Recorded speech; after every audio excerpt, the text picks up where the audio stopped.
Hey everybody, welcome to the Shrewdness. I'm Prue, joined by Dex and Chiz as usual. We are excited to bring you another fun episode regarding our favorite topic, NFL and the Guillotine Fantasy Football. This week's episode is going to be on running backs in our preseason running back rankings to help you with your draft. If you haven't checked it out yet, we just published a quarterbacks report and our rankings for that. So check that out and get up to speed on quarterbacks. We'll also be following up with wide receivers and tight ends episodes. So tune in for all that ahead of your Guillotine Fantasy Football drafts this year and dominate your league. That's right.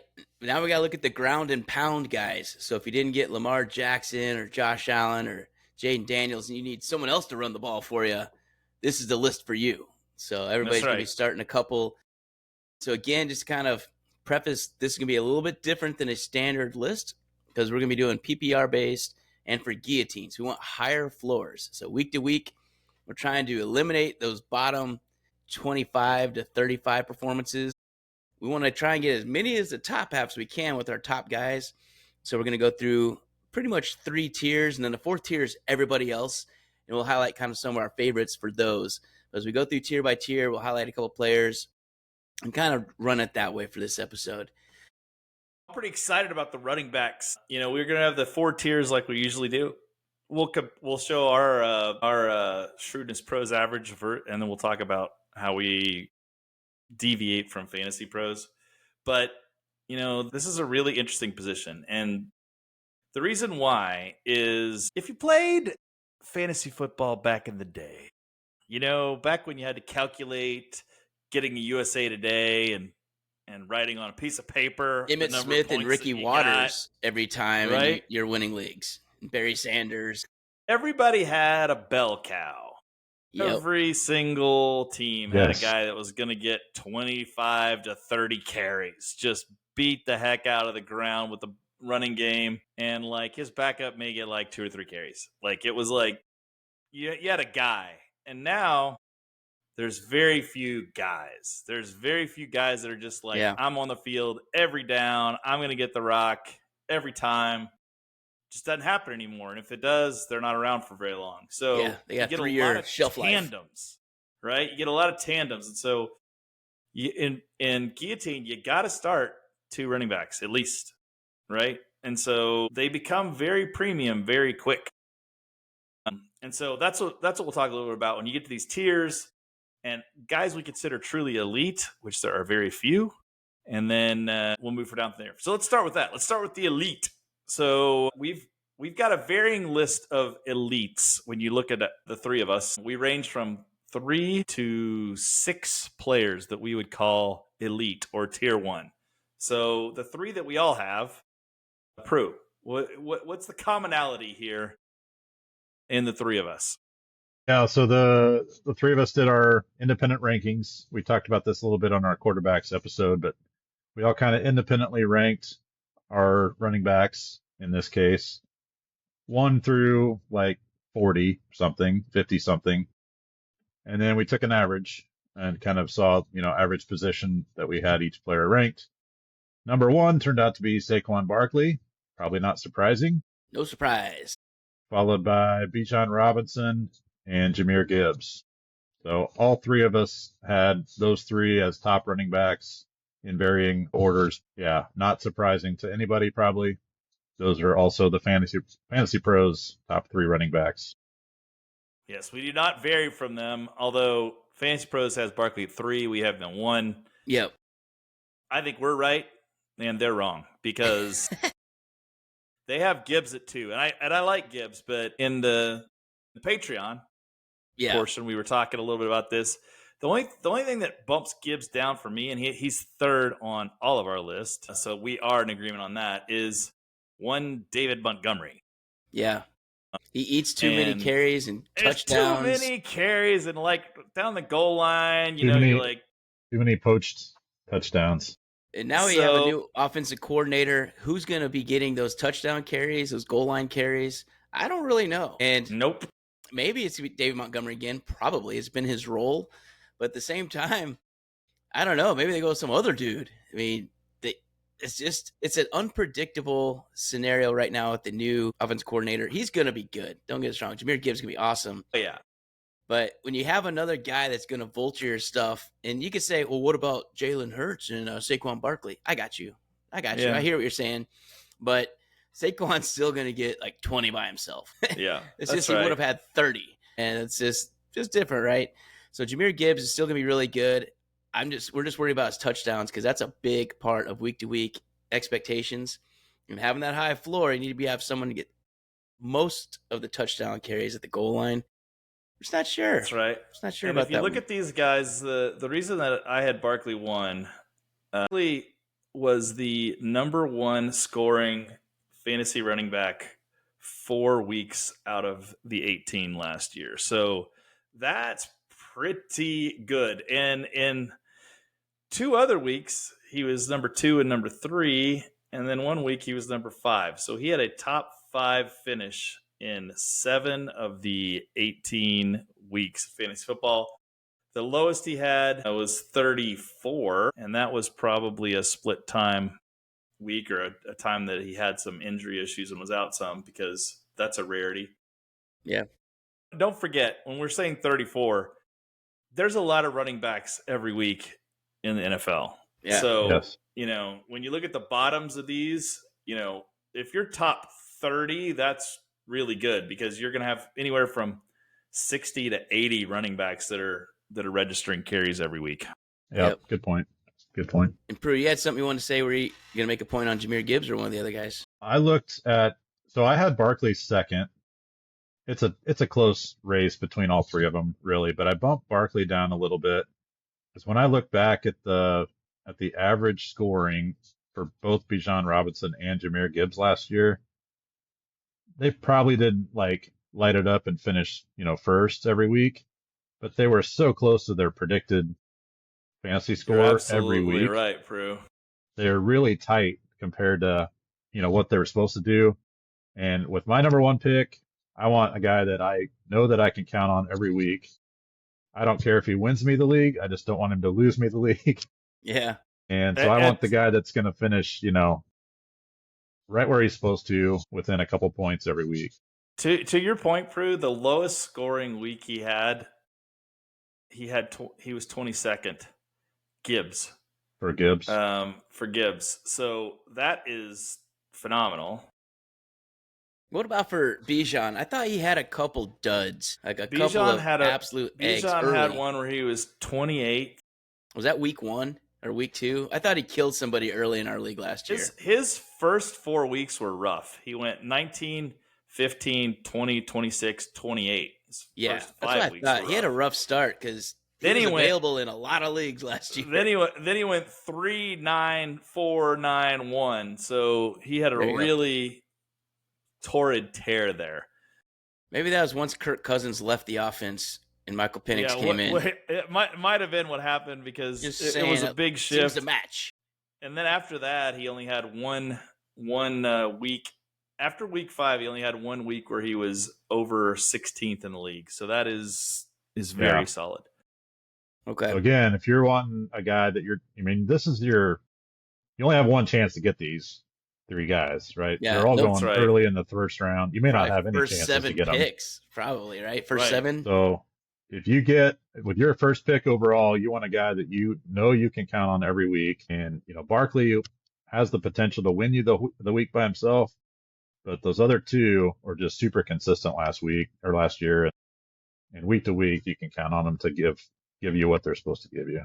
Yeah. That's right. All right, so that's our top 3, That's where mine ended. That's where my tier 1 ended. That's what I was going to say. I don't feel as good about anybody other than those 3 guys in terms of be my belt cow. Now, Dex and Prue, you had a couple more on there, so let's talk about those that you had that were tier 1. Add your one more, because it's also at the top of Chisholm's next list. But who do you think is still an elite guy that's coming in the league this year? Who's your number 4? Ashton Genties, who I've got as my number 4. Everything I read on this guy is that he's just going to take the league by storm. He's playing for a Raiders team that's, let's be honest, probably not going to compete for first in the league, but they have some offensive weapons. Yep. And they've got a better quarterback now. They've got a stud tight end now. right? They've always had a decent defense. So I think they're going to keep, stay in closer games this year.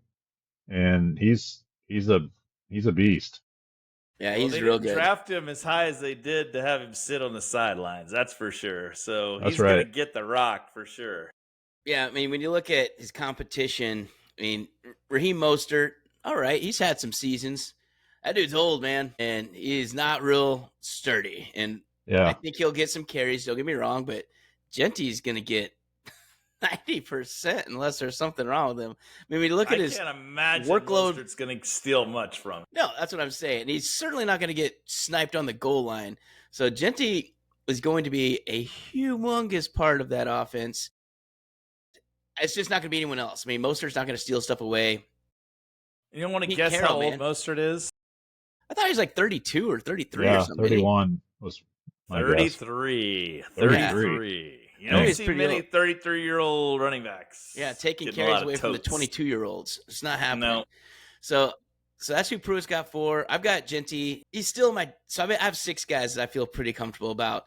And one of them you guys are going to freak out. Sounds good. I don't even care. So my next up, number 4, is CMC, baby. So Christian McCaffrey. Oh, what are you He's doing, healthy. man? He's healthy, and that's the whole deal. And this is the same thing. I think he made this exact same like exclamations last year, Chisholm, about Saquon Barkley, and I said the exact same thing. I'm like, Saquon Barkley could win the freaking league for you this year. I feel great taking him at 14, and then I did, and boy, did I go a long ways until other people screwed me. But regardless, it wasn't Saquon Barkley. And this year, my guy that everybody's afraid of, doesn't want to touch the 10-foot pole, CMC is going to slip late into the mid-first round, and he's got all the ability and talent to win another MVP. He just does. had some weird injury junk, and it's weird stuff, and I got it.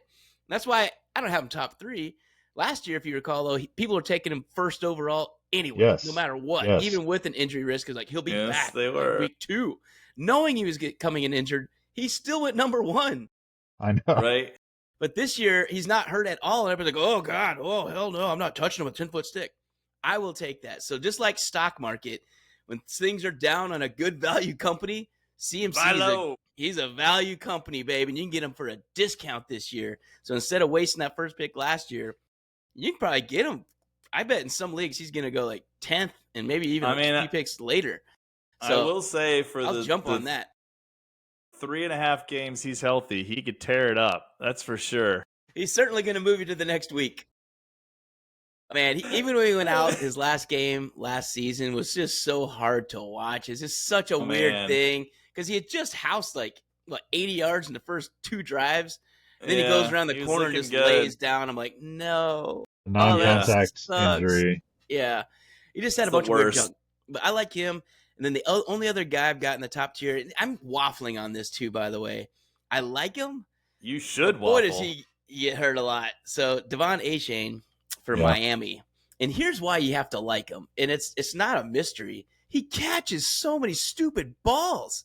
Like he's on pace for, I think, for 90 plus last season. Like if you just do normal, 90. Like each game he's getting just so many targets. Right. And when he's also going to be the number 1 back, so he's going to be the number 1 rusher without Mostert stealing anything away this time.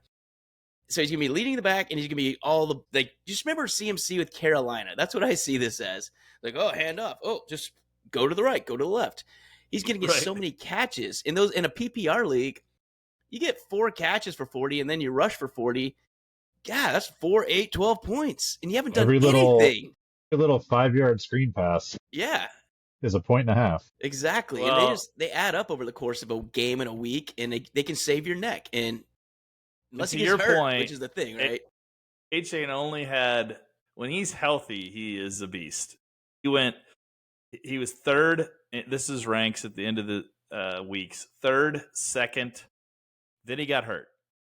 33, 44, 55. He wasn't getting many touches. And then after that, the lowest he had was like 15th because he's healthy again. After week 7, he was pretty steady. And you're right. If you can get a guy who can catch, and most of the time in these PPR, you are going to be in a PPR league. Yep. Which matters a lot because there's some guys like Derrick Henry who can't catch a cold. So He'll get his You know, 12 he's catches great. all season, and A-Chain will get 12 in one game. Right. That's exactly right. It's crazy. That's exactly right. Especially, I don't know, do you think Miami's going to be ahead a lot this year? Just the thing is, Right. A-Chain never leaves the field. There's nothing worse than playing against, if you're like getting a head-to-head battle and the other dude's got A-Chain and they're behind. And Tua's just Right. dump to the left, dump to the right, dump to the left. And A-Chain just getting, like Pruitt said, 1.5, 2 points, 2 points, 3 points, 1.5, 1 point. Yeah. Because every time he catches that stupid ball, it's a point. And, oh my gosh, it's just, Now, here's the other interesting thing about he A-Chain. could be really good. His lowest finish last year with a healthy Tua was 4. That's the lowest? The lowest. Wow. Without pretty good. Tua. Yeah, with Without Tua is the key word there. Without Tua, 31, 40, 51, 23, 31, 7. Yeah, well, those were Skylar Moore or whoever the hell that backup. You know what I'm talking about? Is that his name? It's Skylar Thompson. That's who it is. Yeah. Skylar Like that. Thompson. Weird. You can just key on the back and make Skylar Yeah. beat you? No wonder. I mean, Right. that's not too shocking. But Who do this they- year, Who that's they the got thing. back there? So they didn't improve it much, Zach Wilson. But he's better Well- than Skylar Thompson. And Yeah, then that's Quinn good. Ewers, they drafted out of Texas. And Quinn Ewers, obviously, we talked about him and impact rookies. He's going to be third string for now, but how hard is it to get ahead of Zach Wilson? I mean, this is why Zach Right. Wilson's now turned into a journeyman clipboard holder. He's not really Right. taking things by storm. Yes. That's right. As long as Tua doesn't seize up on the next contact, I mean, A-Chain's going to be good, but I know that's a lot of what ifs. I mean, A-Chain has to stay healthy himself, and then you really need Tua to stay vertical. Right. I know, that's a lot. That's why I'm almost waffling and trying to, I might put A-Chain the very top of tier 2, just That's because what there's a lot of that's wiggles. The reason I moved him there was just because of the injury part, and then Genty, I had him in there just because I'm not sure about him yet. I like him, but I'm going to draft him if he's there and he's value at the time. But Yeah. and then the next guy I had on my list that was pretty common here, and is the same when you look at our aggregate is Henry. And I got to say, hey, this is a guy I missed last year because Yeah, I had the you chance had him. to You could have draft taken him, him. and I didn't. And I was like, I bought that he's getting too old. You know, Yeah. I was like, there's a lot of tread on them tires. I don't think I want to mess with that. And boy, was I wrong. He had a great season again. Yep. And he seems to be one of those guys that's kind of like starting to become like an Adrian Peterson. You're like, is he ever going to like stop being that good? Is he Right. going to, Yeah. how many more years have we got of this? So Chisholm, on that point, they just posted a video. I think I saw it 2 days ago.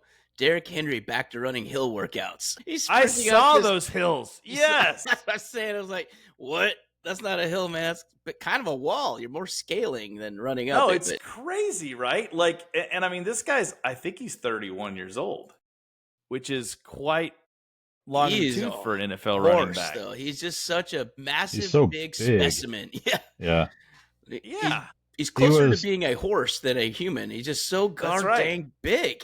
right. He went on the stretch last year. The only dig I was in the same camp, like, halfway through the season, I'm like, oh my gosh, why did I let him go? Yeah. And then he went on the tear of like 4 or 5 weeks in a row where he underperformed. And it was like, oh no, he's hit the wall. He's yes, too old, whatever. He's worn out this season. Yeah. And then the last 3 weeks, he takes off again and just carries killed teams. yes. So the guy can still play. He And can. I had him. 6 top 5 finishes, so that's really good. 6 top 5 finishes for a 31-year-old running back. But we highlighted what's the one weakness and why is the floor kind of Right. lower than some of these other guys? No catches. No catches. Which is weird because I've watched him do it. 19. I think he had 19 for the whole season last year. Yeah. His hands are like a waterproof sponge, man. Like there is nothing going in. Yeah. It's just, and it's so weird because he's such a athletic dude, Yeah. Yeah. But yeah. he's just not ever going to be a guy that comes. So that's the problem. Usually on third down, he's out. Right. Yep. If it's 3rd and 5 or more, he's not Yeah. in. And So, and that is exactly it. So when you go to Baltimore, their third down, who they usually bring in, is Justice Hill, who Chisholm loves. We'll talk about that later in a different I tier. love me some Justice Hill. Love some Justice Hill, but he's not someone you ever really want. No. And then they also got Keaton Mitchell coming back, who's also going to be down on those third downs and catching balls out of the backfield. But Derrick Henry, love him. He is the top of our tier 2 for good reason. He's running hills again. He never ages. I see another fantastic season. And much like some of these other guys, he's going to get the goal line carries. You don't take the 6'4" guy, 240-pound guy out at the goal line. He's bigger than anyone you bring in anyway. So Derrick Henry right up there. As we go through, and they don't do a lot of sneaking with Lamar down there either, so that's a good thing too. No, that's right. And so on our joint list for our tier 2, I just want to kind of go through a couple other names, and then we'll talk about a couple. But we got Jacobs, obviously for good reason. CMC actually made it into tier 2 for our group think, but obviously he's in top tier for me. Bucky Irving, Brown for Chase Brown. Yeah, Chris Brown for the Chase Bengals. Brown. We're going to talk about him. Chase Brown. Chase Brown. Yeah, Chase Brown. Yeah. Jonathan Taylor, Kyron Williams, Breece Hall, who many people are probably going to be like, screw that guy from last year, because I know you guys picked him in the top 5. He ruined a lot of seasons last year. You were done early and often if you had Breece Hall last year. Yeah. Then we got James Cook, and then that is kind of probably our tier 2 for the most part. So out of those guys, again, we've already talked about A-Chain and Henry. Who else do you want to talk about in this particular list? I think, like, for one, yeah, go ahead. I need to talk about Chase Brown. I had him ranked 5th overall, so very top of my tier 2. And he's another guy that was very surprising last year. The Cincinnati offense doesn't revolve around a run game much, but that guy is another guy that catches like 5 balls a game out of the backfield. So very consistent performer. The Cincinnati offense is not slowing down anytime soon.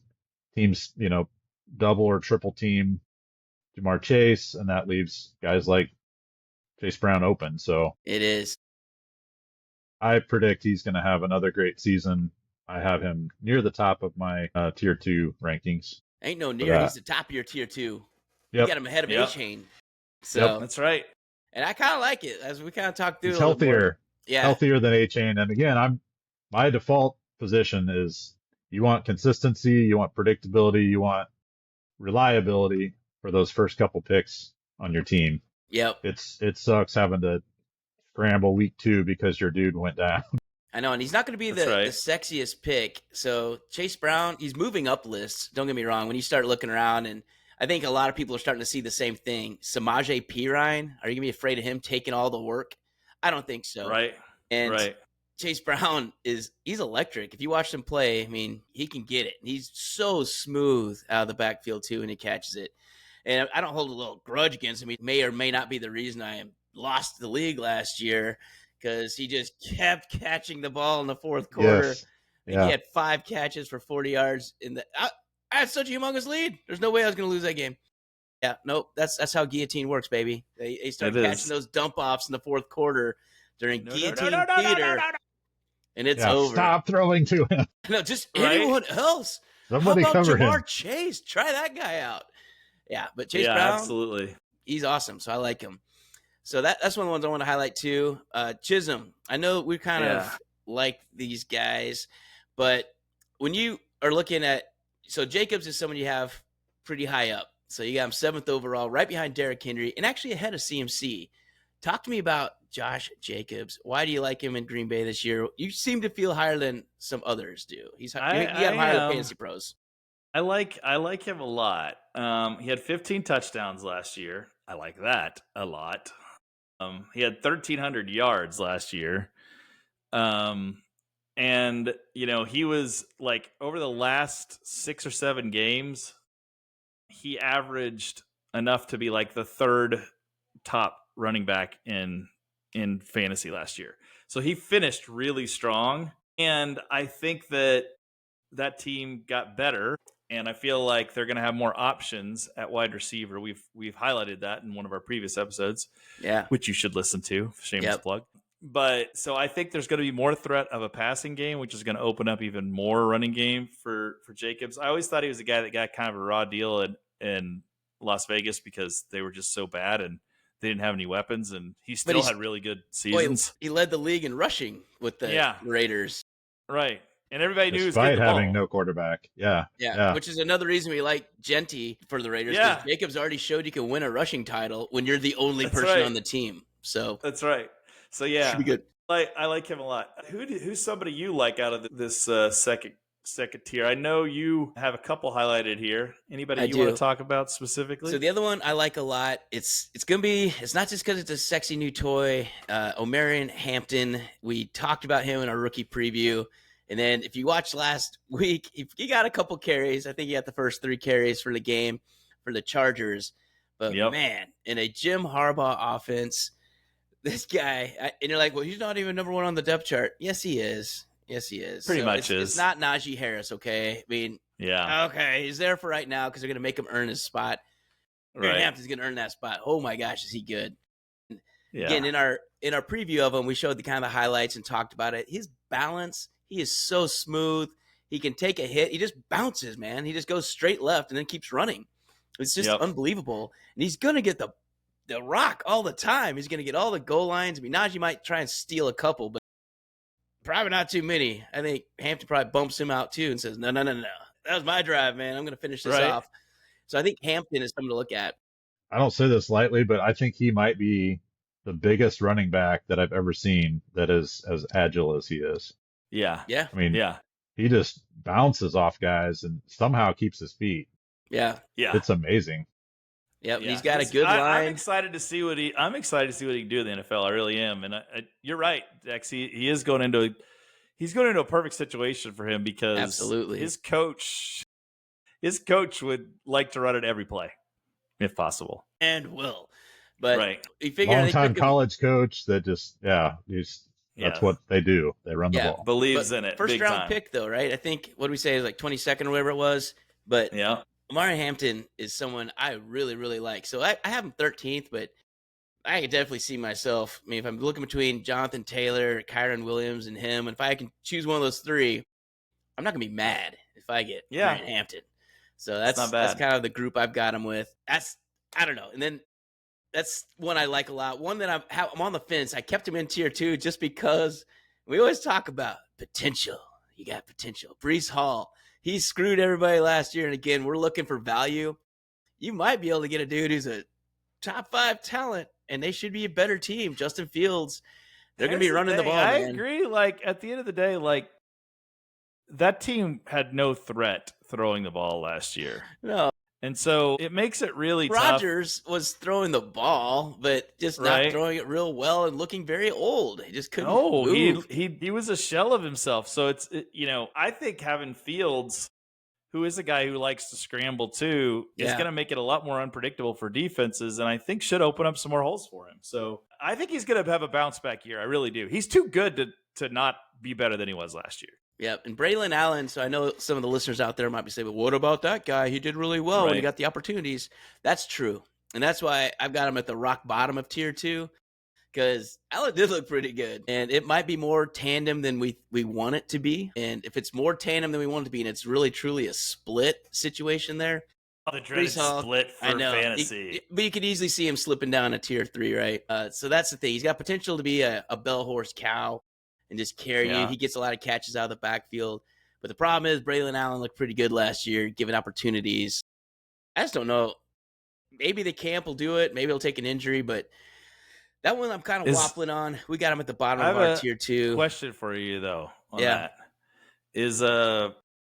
Is a bell horse cow like when you combine a bell cow with a workhorse? Is that like when a bell cow and a workhorse have a baby? You get a bell horse cow. Bell horse cow.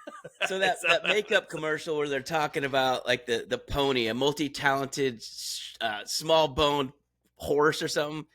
That's probably what it's more akin to. Absolutely, I love it. Bell cow horse. That's the best. I will say a guy that I have tier 2 that you don't, that I want to bring up. Neither of you do. No, actually, Pruitt does. He has it low tier 2. Is Alvin Kamara. And I think you could get value with Alvin Kamara. I think everyone is a little too down on him now. I think he's one of those guys that everybody's it's more he's the injury. offense, though. I mean, everyone loved him last year because if you had Kamara, he took you to the playoffs. They did, but like this guy just keeps producing. He's another guy that just keeps producing when he's in there. Another bell horse cow. He's a bell That's horse right. cow as well. The bell cow horse. And he's very consistent too when he's in there. Now, he had some injuries at the end of the season that plagued him. He missed the last 3 games. That's really tough when you're in the playoffs and he goes down. But like, I know Shuck. Yeah, Oh, Shuck oysters. Shuck oysters in New Orleans. Shuck is not going to put fear in anybody's heart, but I still like Kamara. I feel like he's one of those guys that's just better than you. Like he's got, even whenever a guy's on him, he can turn something out. So I've got him ranked a little bit higher. I've got him at 12 this year. Pruitt, you had him at 14. So we still have some hope in him. The only other point I'd like to make about Mr. Kamara is that the Saints have the 31st hardest schedule. So I feel like they'll be more competitive this year. Hardest or easiest? They have the second easiest schedule. Okay, there we go. Another way to say that. Yeah. So hopefully they won't be blown out in games where they're going to still be able to run the ball. They'll still be able to throw the ball short. Yep. He's going to be the outlet.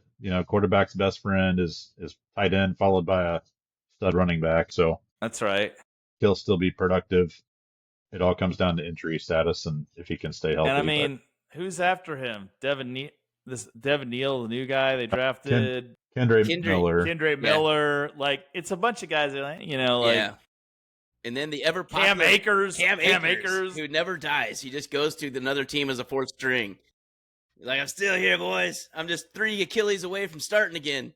Cam Akers is finding a way to collect retirement from NFL. He's doing a great job. I don't know how many years you've got to play in the NFL to get retirement, but Akers has hit it already. He's building up that time, and he never has to run. Perennial he just practices. Yeah, perennial 4th string running backs. It's kind of amazing. Still got fresh legs. Yeah.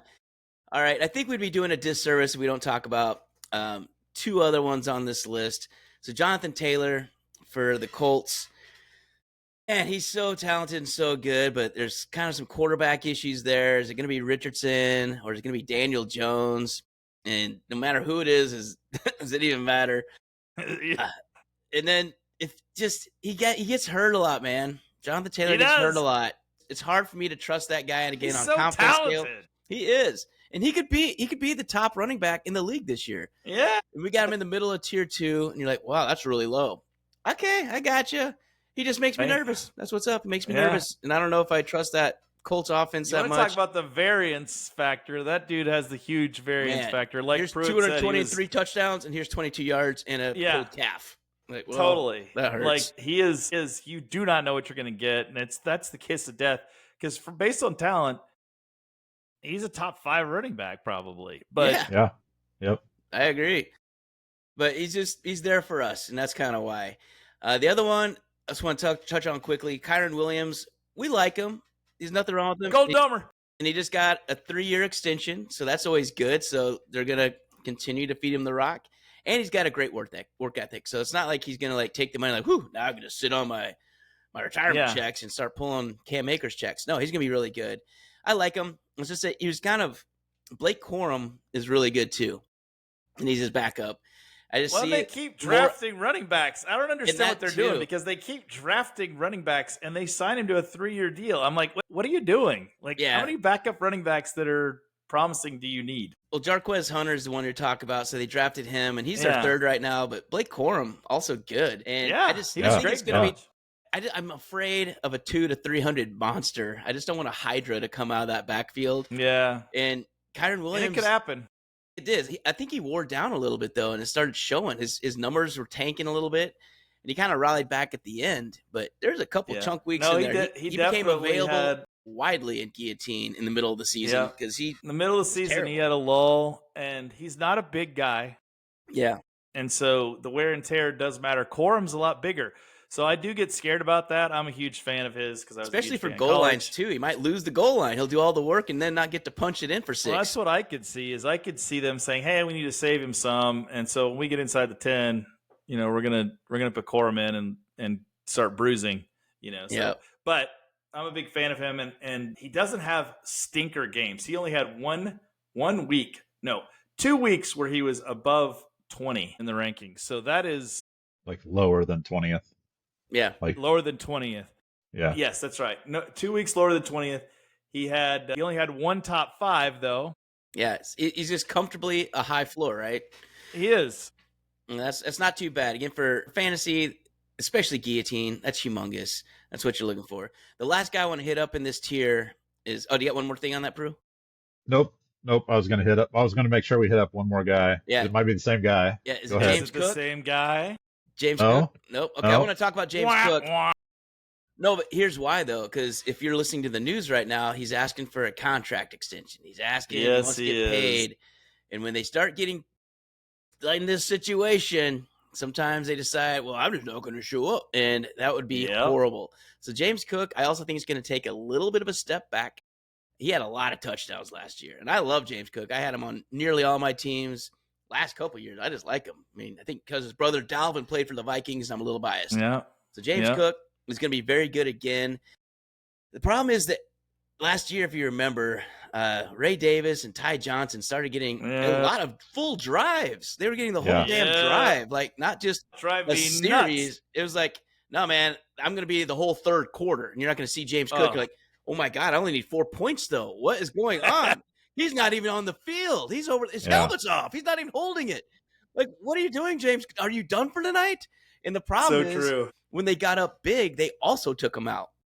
And Yep. that happened a lot last year, which is when we're talking about Josh Allen and how he And had these yo-yo weeks. Trubisky and Yeah. The Yeah. Trubisky games were also You got the end of Trubisky James a Cook. lot. So when they blew people out, James Cook comes out of the game and Ray Davis and Ty Johnson go into the game. And on all third down passing plays, it seemed like it was Ty Johnson all the time. So if they actually were in a situation where they had to kind of go down the field, no James Cook, baby. And that hurt. Right. So yeah. That's right. Yep.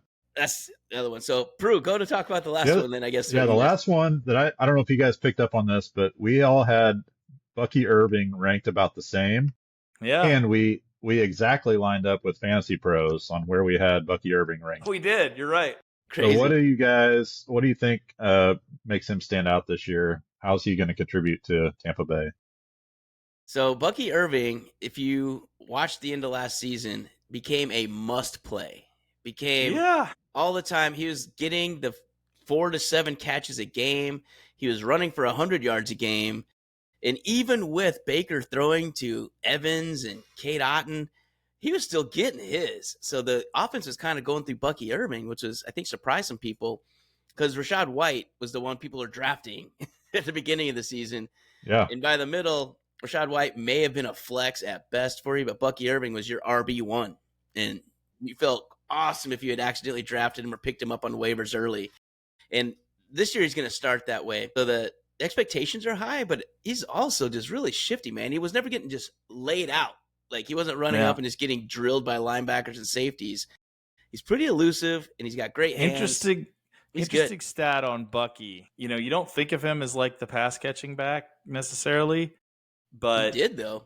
he was on 25% of the routes he went out on, he was targeted. Yeah. So 25%, which is fourth most amongst running backs.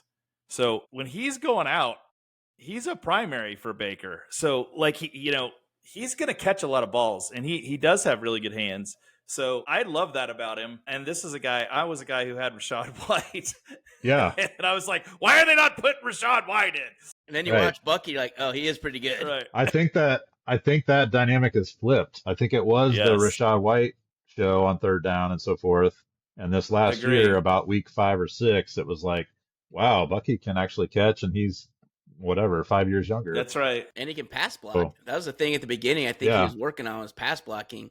Because in the NFL, if you can't block, you're out, man. I don't care if you Yeah. can catch because the dude's You going will to not drill play you. on third down. So Once you get our quarterback killed, that's the end of you. we have him ranked 9th overall, and Yeah. and that's how that lines up with Fantasy Pros. Dex had him at 8th, Yeah. and Chiz and I both had him at 9th. So we were very consistent. I think he's And he's perfect, probably right about there, and the super reliable guy. quietest top 10 back you're going to have, right? Right. There's not a lot of talk about him ever. Which you might be able to get a good value. Those guys tend to give For great sure. value because they slide, and you'll go to the sexier picks like, Yeah, people let's like, take Kyron Bucky Williams. I know what he Irving. can do. Jonathan Taylor. Right. Let's take Jonathan Taylor. I can trust him. Right. Yeah, for eight Right. and Or a half remember how carries. good Brees Hall was last year? I'm going to take a flyer on him or whatever. Right. Yeah. That's right. So All right. I like Bucky. So that's our top 2 tiers. Now, if you get one of those guys in the top 2 tiers, you're feeling pretty good. You've got a bell horse cow out of those top 2 tiers. We might have to put that on our shirts. When you need a good If bell you're- horse cow, listen to the Shrewdness. We'll hook you up. We've also But- so we've done some like draft position and draft strategy stuff. There's a chance you could get 2 of these guys if you're at the tail right. end of the, if you're right at Yeah. the turn or whatever. There's a chance you could pull these, 2 of these first 8 or 10 guys. Yep, that's the advantage. You're right, Prue, of being at the end there. Sometimes you can grab a couple of these guys because you got 18 people drafting. Yeah. Now, we've talked about 15 running backs thus far. Yeah. That's not a lot, right? When you're talking about Right. the tier 1 and 2. Right. These guys go fast and it's tough to get them. And we But had how many quarterbacks? We had 9 quarterbacks in tier 1 or 2. Yeah. Yes. So you're talking Right. about 24 players for 18 teams. So And if the you're, wideouts That's right. we'll hit up and soon. yeah, and there's wideouts and tight ends in there. So Yeah. Right. there's a better than average chance you're going to get a quarterback and one of these good running backs your first 2 picks. Fact of But the matter is, you're probably only going to get one of these guys we That's- talked that's about. exactly If you right. get 2, life is great. But you're Well- probably going Yes. to get one. You also That's means right. you have no wide receivers. Right. Yeah. And you didn't take Allen That's or exactly Jackson right. or Hurts or Burrow. Right. That's right. That's what it also means. So, but here's what's up. You're going to be getting, hopefully, 2 of these guys in this next chunk. I don't know. I guess the easiest way, probably just to kind of run through some names of what we like. And so our top. So you want to just list like kind of who we have in the third tier? yeah, So this is like these are like playable guys. absolutely. They're These are definitely starters, playable man. guys, and they might could be your win. RB. They could win a week for you. They Yeah. could win a week for you. They're not guys you're like, man, I'm putting all my chips on this guy winning the week for me, right? Yeah, you don't want these guys to be your RB1, but That's you're right. great if it's your RB2. And And certainly a unfortunately, flex. there will be weeks where they will be your RB1. But here is the list that we have in the third tier. So I'll run through them, and then you guys be thinking about who we want to talk through. But Kenneth Walker the third, Alvin Kamara, who we already touched on, Chuba Hubbard, James Conner, Pacheco, big fan, Nick Chubb, Harvey, RJ Harvey. RJ Harvey. The R threw me. I'm used to seeing the R and the J there together. RJ Harvey, Swift, Travion Henderson, David Montgomery, Brian Robinson, Aaron Jones, Aaron Jones, A-Ron. Tyrone Tracy, Tony Pollard, and who's K. Johnson? I'm Caleb Johnson. Johnson. So Oh, yeah, Pittsburgh Caleb rookie. Johnson. Yep. The rookie Caleb Rookie Johnson. for, so that's who Pittsburgh. we have in our tier 3. So who do you guys want to pull out of that tier 3 and discuss? Drew, I'll let you start on this one. So I want to get your guys' thoughts on Isaiah Pacheco. Okay. Does he bounce back from injury? Does he still split time with Kareem Hunt? How is he going to be used this year? So And how does that impact your draft position for him? I'm higher on him than anyone else, it looks like, in our rankings. I pulled him up intentionally. And the reason why is this guy's a guy that he's always got a chip on his shoulder. He was drafted late. He went to Rutgers. He wasn't recruited highly. He's always feeling like he's got to prove something. The fact that he was hurt and, missed part of the season last year and really honestly never got back to full strength. I think he had screws in playing his hurt. leg. Yeah, He he couldn't was go through a playing hurt metal at the end of the detector. season. Yeah, Right. 100%. So he was playing hurt at the end of the season, which I admired, and he was still running hard, but he wasn't 100%. He didn't have that I burst. think he's got something to prove. And I think he wants to be like, no, I'm the guy, and I am the guy every down. Now, I don't know if he'll be used that way. I still think, Andy likes to pull a guy in on third down. He likes to pull in a guy who's a, pass catcher. And I think, Mitchell could be that guy this year. Hunt may be that guy. But I don't think he'll get all the carries. But I love where he's set up for right now. And I think he is going to come out. If he can avoid injury, and that's what I'm betting on, is that he avoids significant injury this year, I like him a lot. Yeah. I also like the fact that I think the Chiefs' offense is just going to be better this year. If you recall, Yes. last year we became a defensive team for the Chiefs, which was weird when you have Patrick Mahomes. But we had Totally. to. So we had to end up kind of grinding it out more and not throwing as much. But I think improved line, improved offensive weapons, hopefully not all suspended, hopefully we can get them all playing, and a rejuvenated Kelsey. We're going to score more points for the Chiefs. So Kansas City's going to score more, and that means more Pacheco opportunities and more touchdowns. And That's like right. you said, I mean, he was playing with screws and crap in his leg at the end of the season. How can you possibly be running free and smooth? The fact that he came back at all was unbelievable to me. We saw probably a 65% version, though. He has had a full off season now. He looks healthy. He had some angry runs in the camp video I saw yesterday. It looked like he's going to break the sideline if it looked at him love funny. the angry runs. They're fun to watch. Oh, man. So I think Pacheco is pretty good. I still have him where he is on my list, and I feel fine about that. So some of the guys I have ahead of him, and one's probably, I think I have the highest of all these. So I'll talk this one next. But RJ Harvey. And man, how do you go with a Sean Payton running back in a system and offense it's kind of already clicking, and you put this guy in there? Because wow, is he impressive. He was unbelievable in college, and he's looking really good so far in camp. He's already slotted in.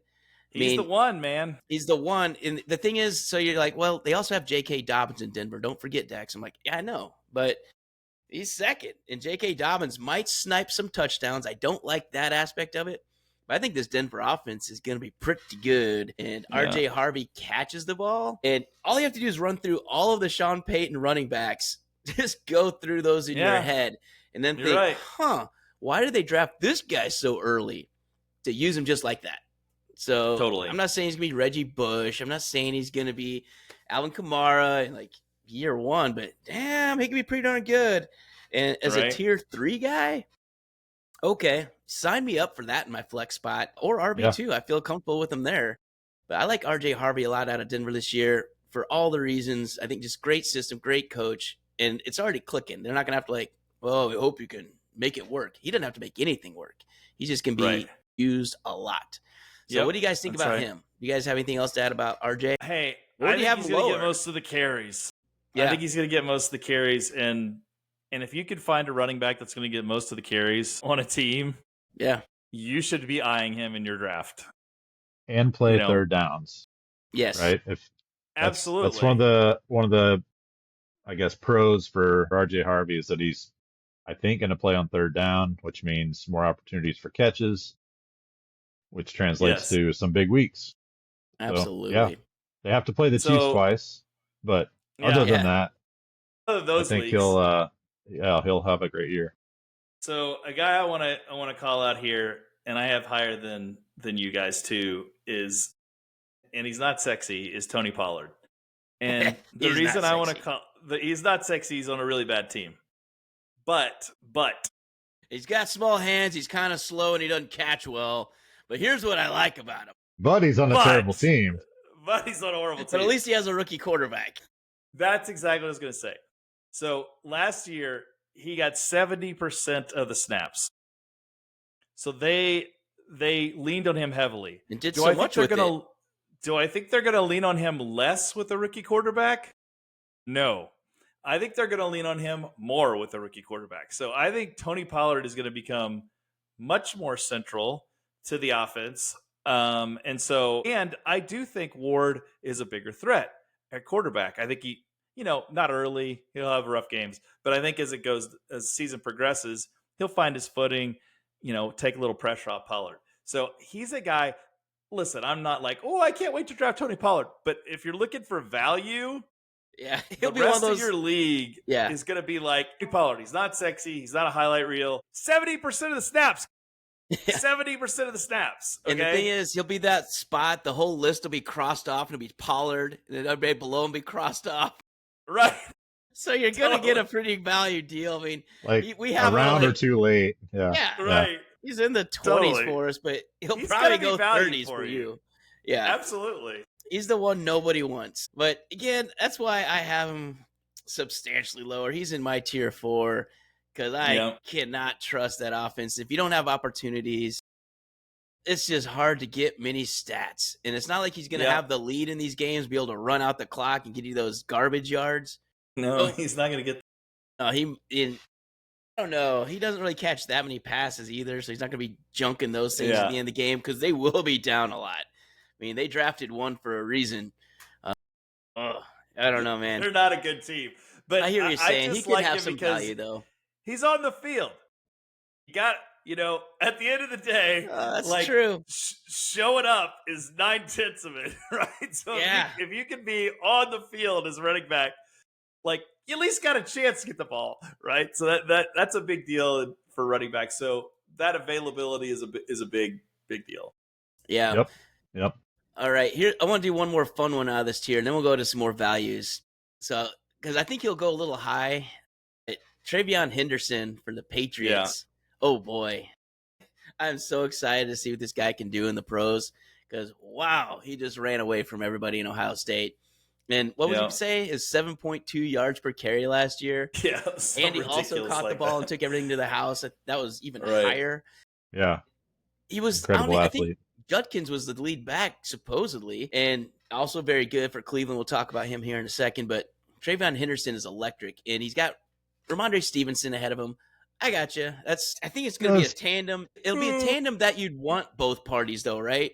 So I've had to start Stevenson many fantasy seasons, and it's just a miserable experience. It is horrible. You're scratching out for like 4 or 5 points. You're like, oh, at least he didn't get over. Like, but I think never a great game from Ramondre. I think Travion's going to have multiple series that are all him, multiple drives. It's all him, and all he's got to do is show a little, right? And that'll put Stevenson on the back burner quickly. And Travion Henderson's the one that took most of the goal line carries at Ohio State. I don't think he'd necessarily come out for Stevenson, but can it happen? Sure. But I think a lot of the stuff between the 20s could quickly go to him. And we'll see how he looks in camp and kind of see how he looks early in the season. The problem is we don't know early. So rookie running backs early in the season, they don't always get on the field because they're still learning the system, the schemes, and the plays. That's right. Josh Daniels' offensive playbook with Mike Vrabel will probably be complicated, and you'll probably have to pass block. And I'm not 100% sure he's the best pass blocker as a rookie running back. But, boy, he's got some upside. That's all I really want to highlight. Yeah, I will say this, one of the most fun out of this group. I like him, but the reason why, Dex, I think the watch out here is he's going to go earlier than he should. That's the thing. That's why I probably won't have him on any teams. But yeah, I agree. Like, he's sexy, and everyone's like, "Ooh, upside," and they see it, and like I see it too. We all see it, but like a lot of times, these are the guys in fantasy, and especially in Guillotine, that you got to be careful of because listen, if he's value and you slot him right and you get him where he's slotted, great, take him and enjoy it. But don't reach for him because to Dex's point, he may not get many snaps in the first couple weeks. And you know what? Your head may be off then. Like you may have this sexy toy for like 2 weeks and then you lost your head and you're out because you took him too early. So he's a guy who I could see somebody reaching for, getting their head chopped off, and you pick him up a little later when he knows the playbook a little bit. So that's it. He can be mid-season gold later. Yeah, for sure. All right, so I want to do a couple value picks that I think they always fall. It's going to be like Pollard. They'll be going around the list. Chuba Hubbard. No one really likes him, but dang, do I love Chuba Hubbard, man. That dude is amazing. He gets enough catches out of the backfield to give you those couple 2 to 3 extra points a game. He's the only one leading the charge for Carolina. I mean, Rico Dowdle's there, sure, and they drafted Trevor Etienne, so Travis's brother. But Chuba Hubbard just signed a big deal. He's the lead back. There's no doubt about it. He's getting paid millions and millions and millions to be the lead back. I like Chuba Hubbard, and he's going to slide down the list farther than you think. If he is your RB2, you're doing great. You're doing great. Absolutely. I think Rico Dowdle will take some of the snaps versus who his competition was last year. I don't even remember. Well, that guy got hurt. Is the dude they drafted, Jonathan Brooks, and then they were waiting for him to get back, and then he finally showed up, but then he's out for the whole year again with an ACL or something. So that forced Chuba Hubbard to take more snaps than he probably would have normally. I think that'll come into play a little bit this year, but I had him ranked fairly high for the same reason, Dex. I think he's overlooked a lot. Plays for a bad team, but we've talked. I think they're on the up. They're on the come up. Yeah, they've had a great couple of years drafting, and Bryce Young's turning it around here. So we'll see. Chuba Hubbard. If I told you that Chuba Hubbard had 4 top 5 finishes last year, absolutely, like most people would say, no way. Yeah. And on a really bad team. Yep. That was a really bad team. Do I think they're going to be worse? No. I think they're going to be better. So I think he should be getting more fantasy points. And if you could pull up, he had 6 fantasy games where he was over 20 points. Yeah. Wow. That train wreck of a team. Yeah. But they were really good. In the second half of the season, he was gold. Like, I mean, people are trading Chuba Hubbard for Alvin Kamara. It was like, give me Chuba. What? That's weird, but yes. Plus, his name's Chuba, and that's awesome. So that's another good thing. Speaking of Chubas, let's go to Chubbs. So Nick Chubb. Good transition. I like that, it. Dex. I know. I wish we had transition 4 right now, but that's all right. So Nick Chubb, if you didn't know, transition 2. I like the quick one. So Nick Chubb is in Houston right now. So if you're still thinking, isn't he in Cleveland? No, he's not. And isn't he backing up Joe Mixon? Here's the deal. So Joe Mixon hurt his ankle. Out for TBD. We do not know at the time of this recording how long he's out. That's out indefinitely. Yeah. So and whatever. The dreaded indefinitely word. Yeah. Yeah. And a substantial amount of time to be missed. Substantial. So we kind of took Mixon off our list. We're like, how come they haven't talked about Joe Mixon yet? Man, just check the injury report when you get close. If he's there, put him in tier 3. We like him. He's going to be really good. And frankly, he's good enough to be in tier 2 if fully healthy, but we're not even going to talk about the foot injury. That's not good. When you start cannot the injury, rule number 1 in Guillotine, you cannot start with a running back on the bench. Yeah. No. Week 1, do not do a CMC. Don't do it. Which brings us Nick Chubb. So Nick Chubb, if you've seen the videos, you've seen the Instagrams and the X posts, he's squatting 4 buses and he's jumping over mountains and scaling, like he's doing an 80-foot dunk. I mean, the guy is ridiculous. His stupid thighs are just gargantuan. He looks the part, right? Now, can he still run like a 4.5 40 or something and crush through people? I don't know. They never seem to show those highlights. He just squats a lot. Right. But the fact is, he's going to be RB1. He's going to be RB1 for a good Houston team, good Houston offense. It's going to have all their players back. So Nico Collins back and healthy. And Christian Kirk, Tank Dell, all those guys at the receivers. I think it's going to be a really nice offense. And the other thing I like about it, and we talked about him in the Impact Rookies too, is Woody Marks is going to be a guy that's getting carries. And he'll spell them, but Nick Chubb is going to be the one banging home the touchdowns for Houston. So Nick Chubb is someone, again, if you trust the Houston offense, which we do as a group, we think it's going to be a better offense. And last year is kind of a aberration because of injuries and just a bunch of weird junk and sophomore slumps with CJ Stroud. I think Nick Chubb could be a very nice pick. But again, like we talked about with who was talking about getting drafted too high? Oh yeah, Trevion Henderson. So Chubb, the hype train could get up ahead too much. But if it stays normal and you get a normal value pick with Nick Chubb, I think that's a nice one. And especially if you're putting him in your flex spot and not having to depend on him for RB2, it's really nice in a flex spot, I think. What do you guys think about Nick Chubb? So I think worst case, he's going to start the first 4 weeks of the season for you, something like that. Yep. And at that point, you start getting teams dropping out of your league. More running backs become available. You can always pick somebody else up if he gets sent to the bench when Joe Mixon comes back, if Joe Mixon comes back. Yeah, that's right. Best case, Mixon's out for 10, 12 weeks, and you get Chubb for 2/3 of the season as your number one back. That's a great value pick. We have him, where do we have him slotted in?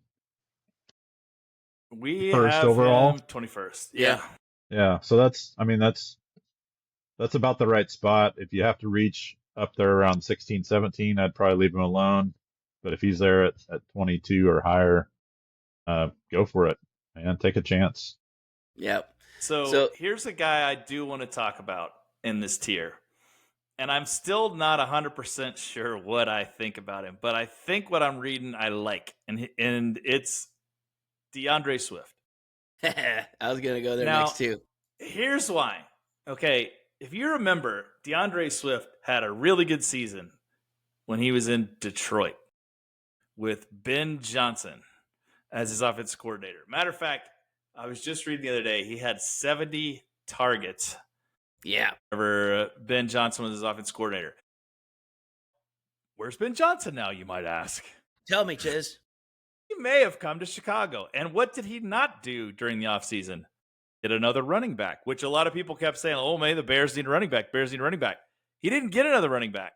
Yeah. The backup to Ben Johnson Roshan is Johnson. to DeAndre Swift. The backup to Ben Johnson is TBD. But yeah, Roshan Johnson is the backup to DeAndre Swift, and he ain't nothing great. You've also got Kyle or Monange, the guy they drafted this year late, rookie, who is a banger. He's a short yardage guy. He could take some goal line carries from Swift, but the fact that they didn't go out and sign somebody big to me says Ben Johnson's like, this is my guy. This is my Jahmyr Gibbs I know how to use him. The Bears. And I know how to use him, and you guys didn't, and we're going to show it this year. So he's a guy that I've got circled as like, hey, this could be value. He could really be value. I know that the Bears are uninspiring on the ground in recent years, but like Ben Johnson, and so he's a little bit of a wild card, but I've got him circled. Yeah. The only downside that I see is the Chicago Bears have the second hardest schedule of any team. Woo. Is it really? That's not good. So, and they have a lot of weapons. Because they had such a great year last year. Yeah. So that's the NFL sticking it to them. The Central has a lot of good teams in it, right? And they play each of those teams twice, so that's part of it. But I worry that they've got a lot of new weapons for Caleb Williams. Yeah, I'm not sure how much they really shored up their offensive line. They didn't shore it up is the quick answer. They did not. Right. So they're gonna be throwing the ball a lot, I feel like, but it's gonna be spread around to a lot of different players. They did get our guy Tooney. I'll give him credit. They did go out and get Tooney, who's hopefully he's in the back end of the career, but he's still solid. I think you're right. I think Swift will work his way into the offense a lot with Ben Johnson running the show, but I just worry about their strength of schedule and if they're going to be running the ball a lot. And you still have Caleb Johnson as your quarterback. So. Well, Caleb Williams, Caleb Williams. But the thing is, I'm going to call everybody Johnson from now on. Everybody's got a Johnson. So, but the other thing is, the problem with Swift, his metrics were going down anyway. So each year they've been going the wrong direction. So his yards per carry, explosive plays, targets, just out of the backfield in general. And how are you getting not that many targets with a rookie quarterback last year? So that's kind of weird anyway. But then again, they just sucked and had a terrible coach and a terrible playbook. So whatever. But the problem is, like, even on these short passes that would normally swing plays to him, do you not think Luther Burden's going to be getting some of those? Do you not think that's fair? Colson Loveland's going to be getting some of those along with Cole Kmet? Like the short DJ Moore. I mean, all the routes that are made for kind of DeAndre Swift are there's a lot of people doing those short yardage routes. I think it's just one more thing. So do I see some value? Yes. It could be absolutely amazing. He could. I'm just I'm nervous about him. I got him towards the top of tier 3 because of upside, but I want to see what we got first before I totally get hook, line, and sinker on him. But I think there is some value there. One of the other guys, I just want to hit on a couple more just real quickly. I like Tyrone Tracy for the Giants. He doesn't get a lot of love, but I don't know why. He's pretty freaking good. And if you had him on your team last year, you know what I'm talking about. He was your RB1 and you felt great about it. And then when he was your RB2 for a while, he still felt good. He was getting 100-yard games. He was getting he was getting catches out of the backfield because he's a converted wide receiver. And so I think with Russell Wilson, it's going to be dumping crap left and right. And Brian Dable, I think he's going to use him pretty well again. And there's not a lot of competition for him either. I mean, Devin Singletary, all right. And the one we do like, Cam Scatterboo, I don't think he's going to be RB1. He'd be one of those guys kind of out of the backfield, right? And he'll get and he's already hurt. Yeah, and he's already hurt with a hamstring, which we hate the dreaded hamstring. Yeah. But I hope Cam gets back soon because I like him. But he's We do someone I like him. like. And then one other one I want to talk about is So Kate. New York Giants, FYI, have the hardest schedule. Do they really? New York Giants, because of Chicago their Bears. excellent finish last year. Wow. That's crazy. So unfortunately, I don't think those guys are going to get as many chances to carry the ball. They may get more Right. passes as a result, but true. one little, That's good to interesting know. fact. I want to Yeah, get absolutely. your guys' opinion. Swift and Tracy. Because frankly, on our list, he's the top one in our tier 3. We haven't even mentioned his name. But Kenneth Walker III. It's easy to forget about those Pacific Northwest guys. But Kenneth Walker III has got massive upside and carries everybody. He can carry it for a whole week by himself. And he just has these weeks where he just totally dominates. And then he gets hurt. Yep. And that's the thing. So the upside is a lot. I don't know where I'm at if it comes up to him and some of these dudes that have a little better health track record. It's hard not to take the health, but man, as far as talent, Walker's probably got more talent than a lot of these dudes in this tier.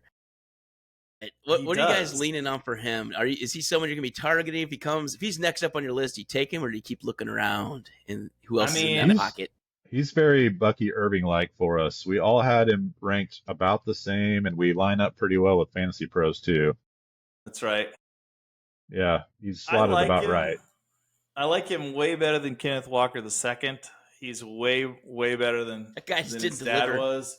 He did not deliver, but I'm scared of him because he just misses too many games. I had him on my team one year, and it was just that dreaded Q by his name all the time. He's a perma Q, man. Oh, what do I do with this guy? Because you want to play him. If he's gonna play, you're like, I want to play him because he's gonna put up points. And but then game time decision, it turns into a D. Now he's doubtful.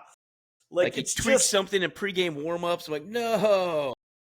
Can't handle the stress of Kenneth Walker III. So I feel like I love the upside with him, but I'm not reaching for him. It's not either. On talent. It's not on talent. If he falls to me and I get him, I'll be mad about that. Yeah. But I just don't think I'm going to have him every week. I don't like that. True. All right, Prue, I want you to talk to me about James Conner. Someone you take, don't take, and why? So I could pretty much say the same thing about Kenneth Walker that I could say about Skinner. Which is why they're in this tier. Yes, we could also exactly call it the right. health tier. That is 100% right. So I think James Conner scored a ton of touchdowns last year, but I don't think he played the first few weeks, right? I think he came in and then it was like, okay, now I'm some here. Games somewhere in the middle. I don't remember a full season out of him. I mean, right. Maybe it's happened, but so he's another guy. I feel like he's very similar to Kenneth Walker III, that he will be just fine as long as he's vertical. Yeah. And they do have, the offense kind of focuses around him as well as McBride, those two. And now they've got, I guess, Marvin Harrison Jr. too. So they've got some weapons. That's a nice spread where it's not like everybody can focus on one guy. We stop James Conner, we stop the Cardinals. Yeah. That's not exactly the case, but he's definitely RB1. He's going to get the majority of the carries while he's in there. Yep. If you draft him, you better have some backups, is all I know. Yeah, that's right. All right. And he's also, that team feels like they just didn't do anything. I look at them and I'm like, they're the exact same as they were last year, and it wasn't good. So how do you do nothing in the offseason? They had amazing. They had some games they're like, wow, who are these guys? Yeah. And then other games like, oh my gosh, these guys are terrible. Depends on when Call of Duty dropped. That's really what determines it. So I want to hit up both of you guys. So kind of like we did last night. It's kind of fun. So David Montgomery, Brian Robinson, Aaron Jones. Who do you like best and why? Because they're going to be kind of glommed together on a lot of lists in this kind of tier. Who do you like? David Montgomery. Brian Robinson. Same again? For the Washington. So Robinson. David Montgomery, Brian Robinson. And Aaron Jones for the Vikes. And Aaron Jones. So Okay. you got 2 starters, but you got Montgomery, who is a close second and is going to Yeah. be on a Who gets a high-powered offense yes. Yeah. and a lot of goal line Yep. carries. Yeah, that's a great toss-up. I am going to go with Montgomery, but Okay. by a hair. Just because he does get to the end zone a lot. And if you look at his production last year, he was a top 30 guy every game he played in. He was a top 10 guy. Yeah, he's just so consistent. For 5 weeks, he was a top 10 guy. Now, he was out 4 weeks, so there is that. But that offense could score a lot. I would go Robinson next, just because I think that is an interesting offense, and depending on if they get Scary Terry in the fold or not, Yeah, they need him.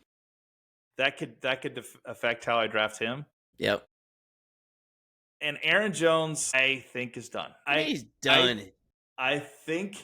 Jeez. No. Listen.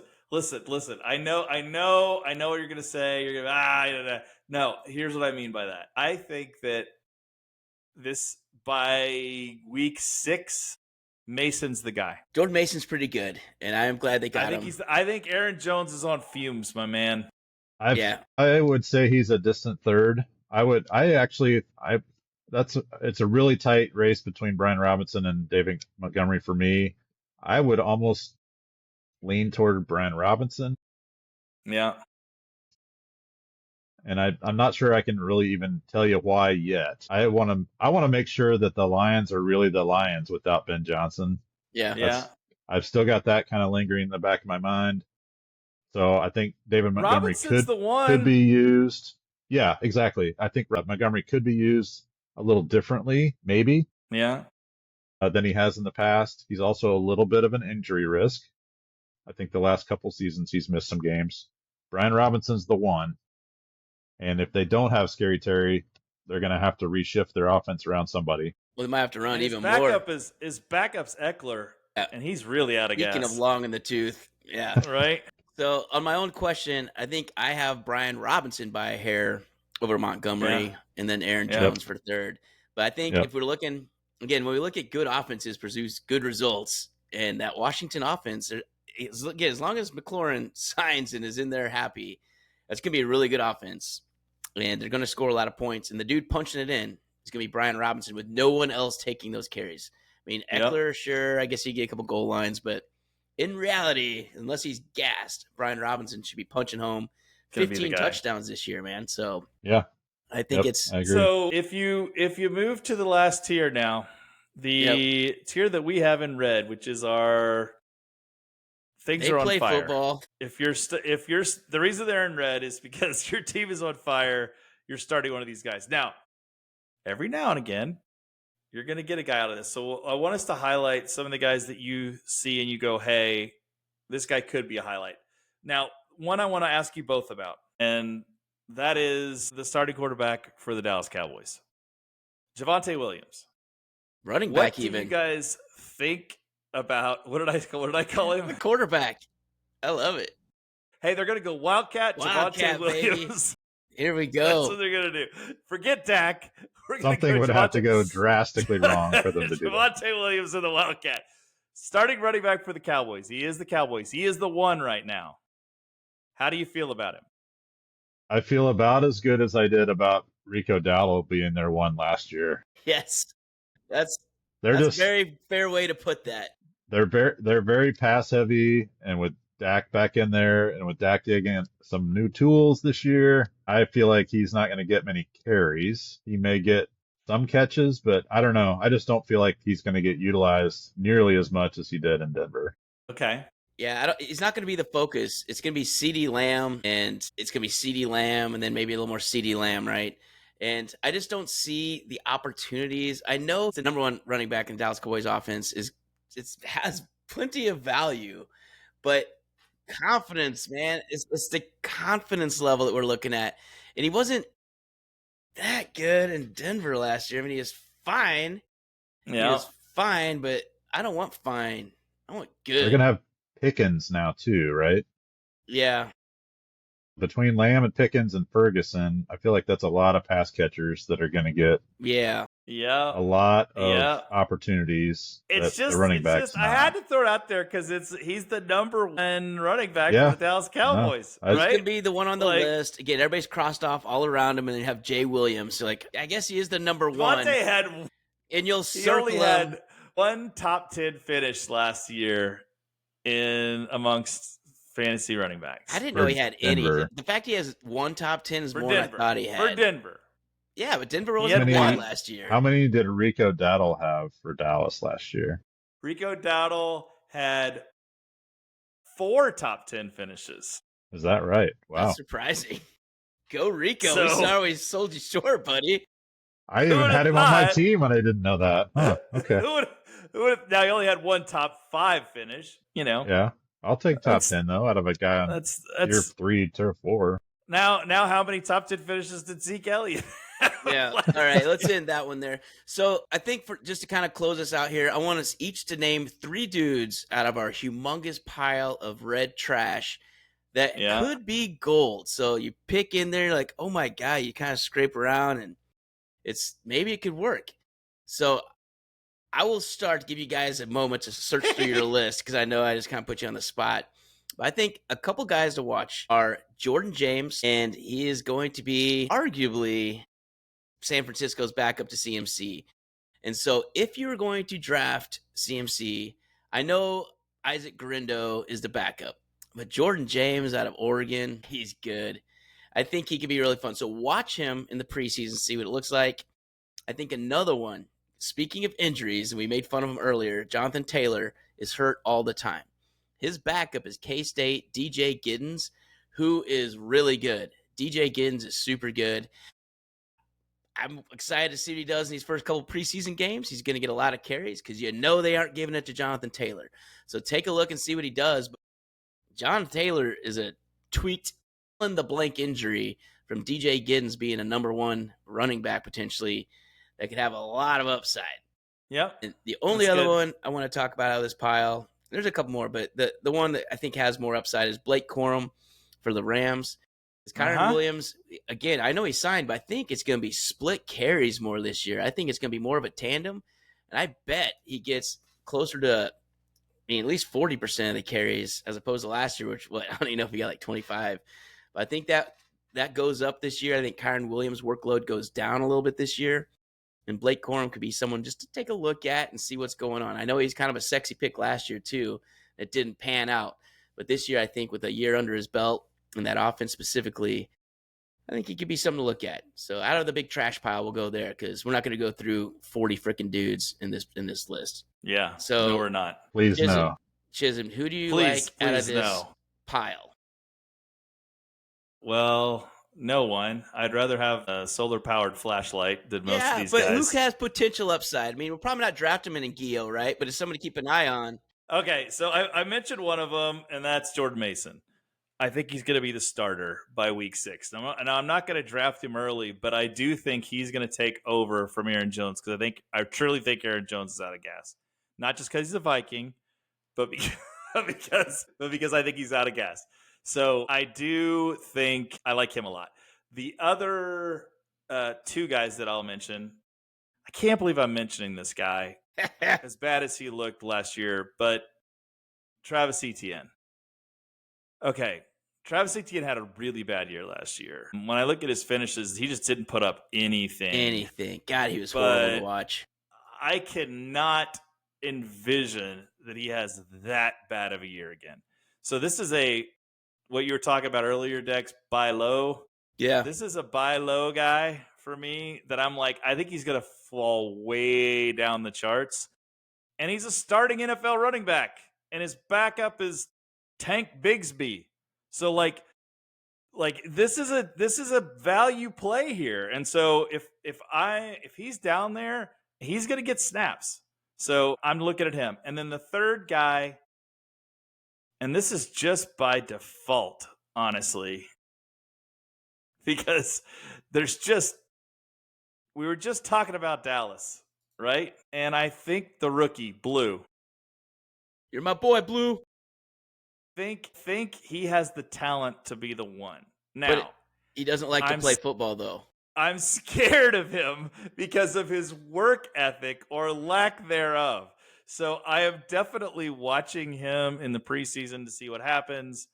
The Cowboys, as we've talked, are a toxic pile of goo. And so there's going to be all kinds of crazy that comes out of that camp. But Blue has talent if they can unleash it. So I've got my eye on him. But most of these guys, yeah, they're not good. They're not guys you want to ride with. You're really saying your prayers of one of these guys. Yeah, when we say ride or die, there's a lot of die going on. There's a lot of die. Prue, what about you? You got some picks out of this. You're picking through the trash heap. Yeah, this is when you're scraping the bottom of the barrel late in the 13th round, and you're like, I got to pick one more dude from somewhere. I got to have some running back. Yeah. So I've had success in the past picking. This sounds kind of, I don't know, terrible, but picking the guy that's behind a guy that's perennially hurt.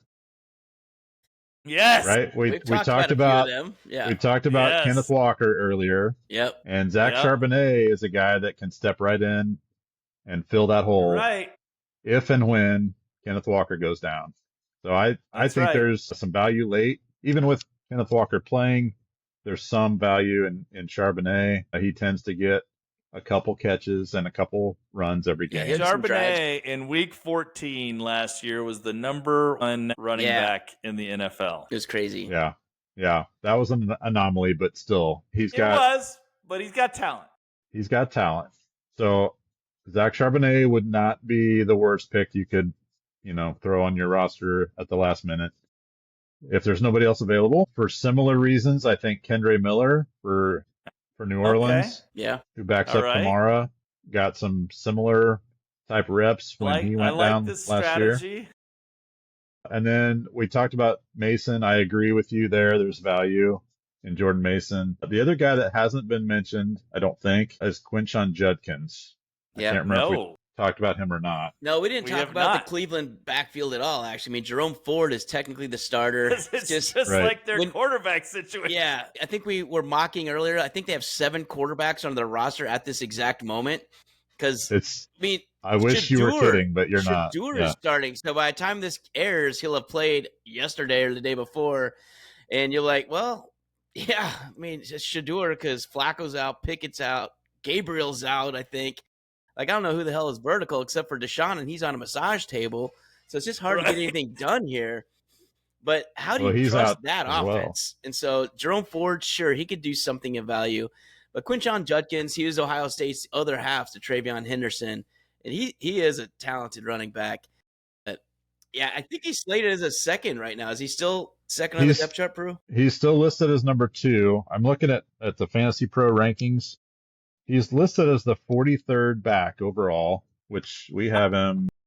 Okay. We have him as 32nd or something. So we like him a little more than Fantasy Pros did.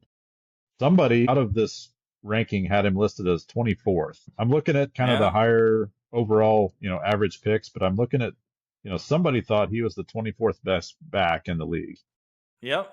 It remains to be seen. And clearly he plays for not a great team with not a great quarterback situation, but in my opinion, you could do worse with the late round flyer.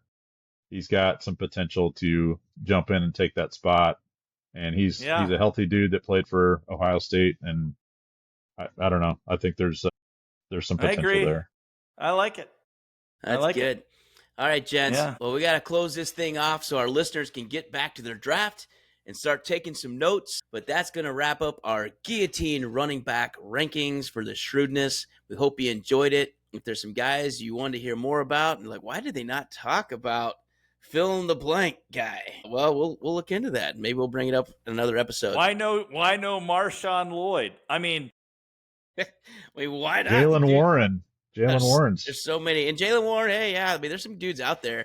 But when you got 60 dudes, you just got to do what you got to do to get through it and have some kind of the ones we thought were more interesting. So the next one that's going to be coming up is our wide receiver preview with the rankings. That's going to be fun. We'll probably tie that in with the tight ends because otherwise the tight end one will be a pretty quick show. So we'll probably rope that in together, but who knows? We might split it up for you. We'll see what happens. Our listeners might appreciate a quick show. Yeah, I know. Yeah. That's true. But like I said, you can skip through and go Nah, by they're all all the listed chapters. they're all listed on 2 times speed anyway. Yeah, double speed. So anyhow, thank you again for liking, following, subscribing to the channel, and checking us out each week when we put these out. And we will get the whiteouts out to you quickly. Enjoy the preseason games tomorrow, which will probably be yesterday by the time you hear this. And looking forward to football season. So while you're getting your draft sheets together, just remember, stay shrewd. Stay shrewd.